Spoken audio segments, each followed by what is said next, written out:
Kurban itu amal ibadah tahunan, bukan amal ibadah seumur hidup. Saya membuat kesimpulan ini karena umumnya masyarakat mereka beranggapan bahwa kurban itu amal ibadah seumur hidup. Makanya ada istilah kurban untuk dalam sebuah keluarga ya. Kepala rumah tangga seorang ayah membeli seekor kambing. Tahun ini kurban atas nama ayah. Tahun besok kurban atas nama ibu. Tahun besok kurban atas nama anak pertama, anak kedua. Kalau anaknya 3, tahun berikutnya anak ketiga. Sehingga dia 5 tahun berturut-turut berkorban. Setelah itu nggak pernah kurban. Dalam waktu yang lama atau kurban. Ketika diajak, ayo pak kurban pak, aku wis tahu, saya sudah pernah. Dia beralasan bahwasanya dia sudah pernah berkorban, sehingga dia tidak lagi mau berkorban. Ya meskipun bapak sudah pernah berkorban, sekarang kurban lagi. Karena kurban itu amal ibadah tahunan, bukan amal ibadah seumur hidup. Alasan ini berlaku kalau amal ibadah itu seumur hidup. Pak, jenengan sudah akikoh belum? Sudah. Mbok akikoh lagi pak? Sudah pernah. Berarti nggak perlu akikoh lagi. Karena ini amal ibadah seumur hidup. Tapi kalau kurban, dia amal ibadah yang sifatnya tahunan. Sehingga kemarin sudah berkorban, besok atau tahun ini korban lagi, besok lagi berkorban lagi, dan begitu seterusnya. Sesuai dengan kemampuan yang diberikan oleh Allah Subhanahu wa taala kepada kita.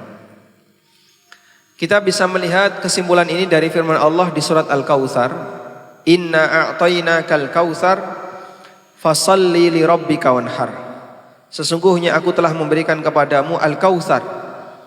Karena itu kerjakanlah salat ikhlas karena Rabbmu dan sembelihlah korban.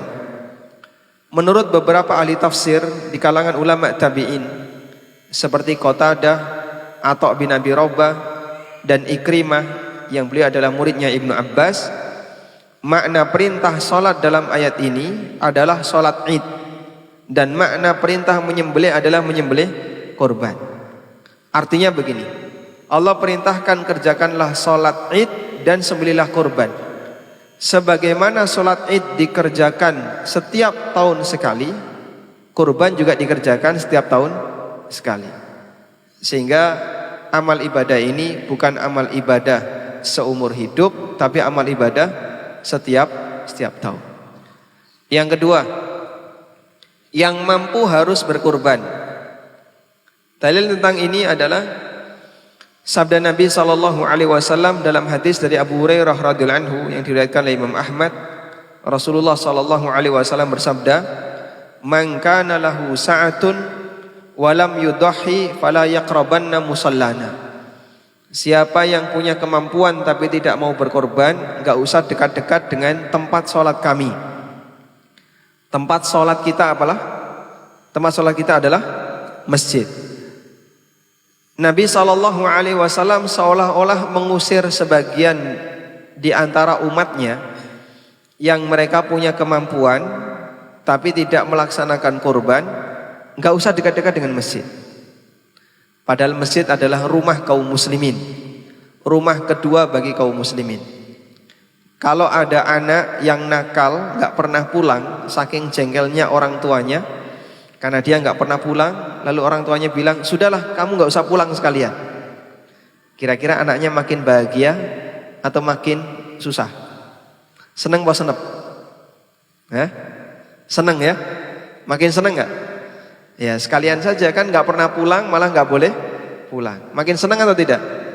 Dia mesti sedih. Kenapa dia sedih? Karena kalimat ini menunjukkan hukuman dari orang tua, bukan kasih sayang orang tua kepada anaknya. Karena itulah hadis ini dipahami oleh sebagian ulama bahwa berkorban bagi orang yang mampu hukumnya wajib. Meskipun ada juga yang berpendapat kurban itu hukumnya tidak wajib, tapi sunnah muakkadah, sunnah yang sangat ditekankan. Namun apapun itu, kalau kita masih punya kemampuan, sebisa mungkin jangan tinggalkan berkorban.